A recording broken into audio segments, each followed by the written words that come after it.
Well, today I have a word of encouragement for every diabetic, regardless of what your A1C has been, how high it's been, or what your situation is. I have some encouragement for you. And it's going to come in the form of, well, you might call it almost a parable or an illustration.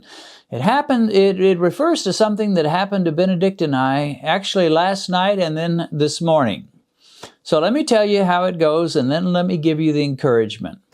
Last night, some of you would know this if you're in the North Texas area, but we had some tremendous storms that blew through North Texas.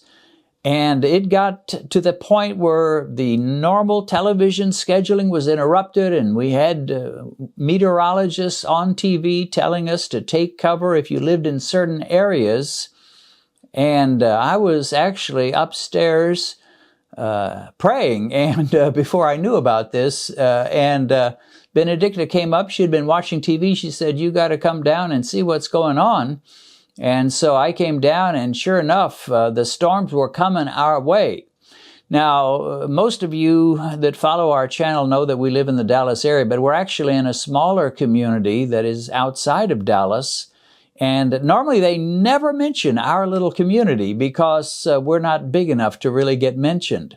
But in this case, they called us by name. They mentioned the name of our community and said that the weather pattern was headed our way, and it would squarely come across our little community, our little town. And the possibilities of tornadoes were there, and they were telling people, take shelter, get into the lowest level of your house you can, get into an interior room, and just basically hunker down until this thing passes you. And they were sharing what towns it had come from, where it was now, where it was going, and where it was going was our little community.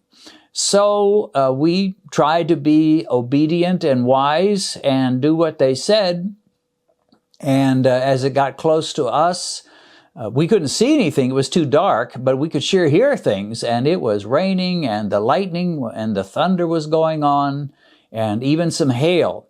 Not a lot, but some. And so we went into an interior room, went into our bathroom, and sat in our tub, or on our tub, I guess you could say. And we could hear it all crashing around. Benedicta, being from Nigeria, they don't have these kind of storms and tornadoes in Nigeria. They have rain, of course, but not tornadoes. So the whole thing, even though she's been in America now for quite some time, but she's never quite got used to the idea of tornadoes. And of course, you see in the news the kind of damage they do. And so it frightened her tremendously. Well, I have to admit, I was a little nervous myself, particularly because they called the name of our community. So anyway, we got in there, and we didn't know what was going on. We didn't try to look outside. We couldn't have seen much if we did. But we could sure hear the thunder and hear the wind blowing and so forth. Well, we stayed in there as long as they recommended in our little inner shelter in that bathroom. And after about a half an hour, things lightened up, and you couldn't hear the wind anymore. The rain was lighter.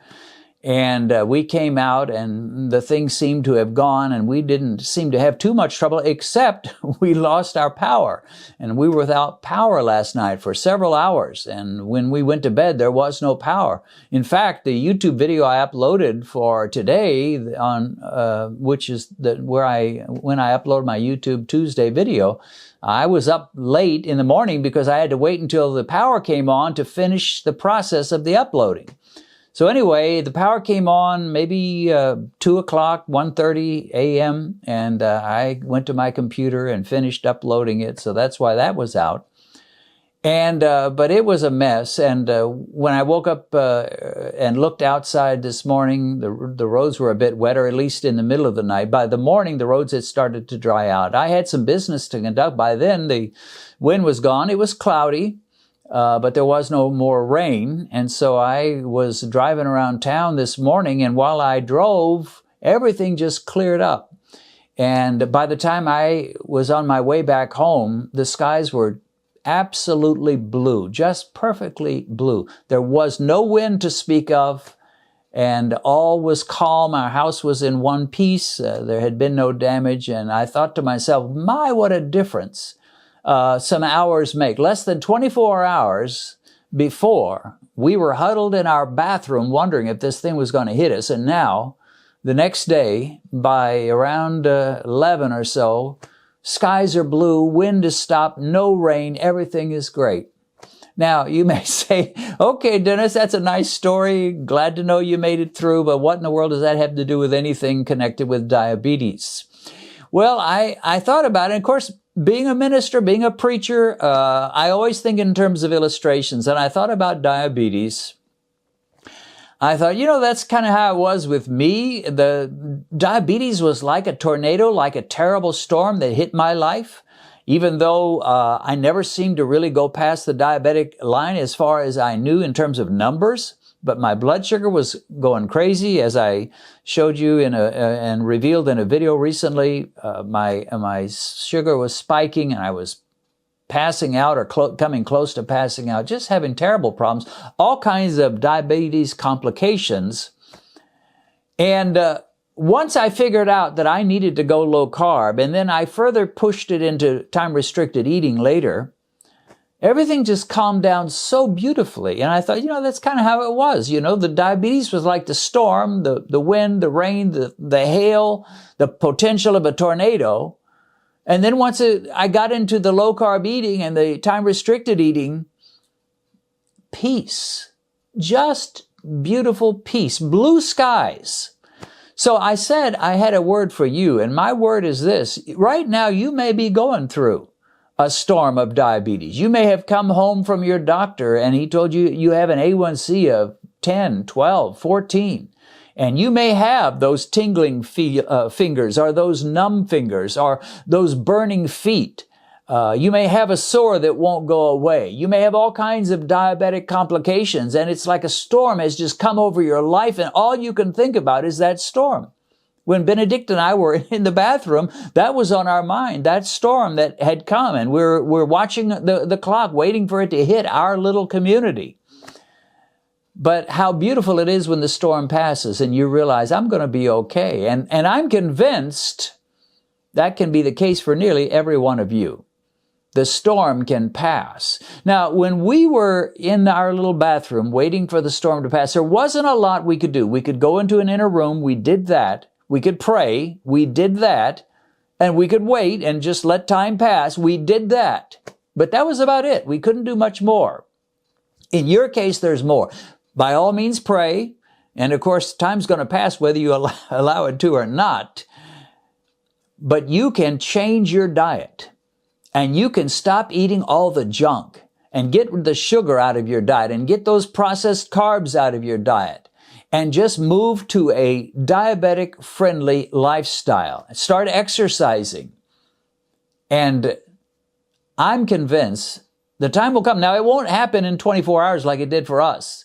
It will take 3 months, 4 months, 6 months, maybe a year for some. Most can beat it in less than a year and get those numbers below that 6.5 diabetic range. So it's not a 24-hour thing like a storm would be, but it is most definitely possible, and I would dare say even strongly likely that you can beat this thing. The skies will become blue for you, and the diabetic complications will begin to reverse. The fingers start feeling normal. The toes start feeling normal. The feet stop burning. You stop having to urinate every 2 hours. You stop being thirsty all the time to where you have to take a water bottle everywhere you go. And all kinds of issues resolve because you change your diet. My friend, hope is a beautiful, beautiful thing. And we humans, we all need it. It doesn't matter whether you're white or black, whether you're old or young, whether you're Hispanic or American, Hispanic American or just Caucasian American, whatever you are, whatever country you come from, we all need hope. And God made us to need hope and to have hope in Him. But part of hope in God and hope in Christ is having the wisdom that He will give you. Some people criticize me and say, Dennis, you're this big religious guy, but you're saying God can't do a miracle. Oh, God can do a miracle. But sometimes, in fact, I would say most of the time, His miracle is to give you the wisdom to know how to proceed and see victory. And I think through our channel and other channels, and we're certainly not the only one, you will learn to eat the kind of food and have the kind of lifestyle that will work for you.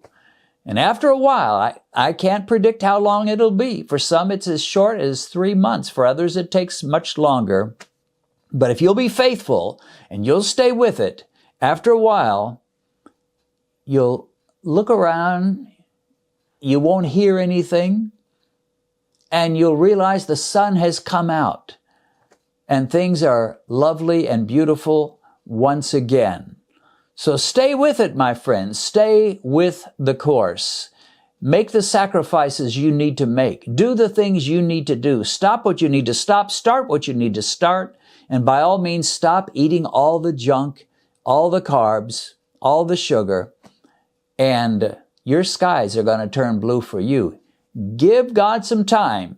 Do what you need to do. Do your part, and He will do His part.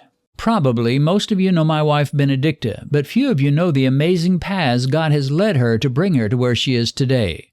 Benedicta was orphaned at an early age and lived with an elderly stepmother growing to adolescence.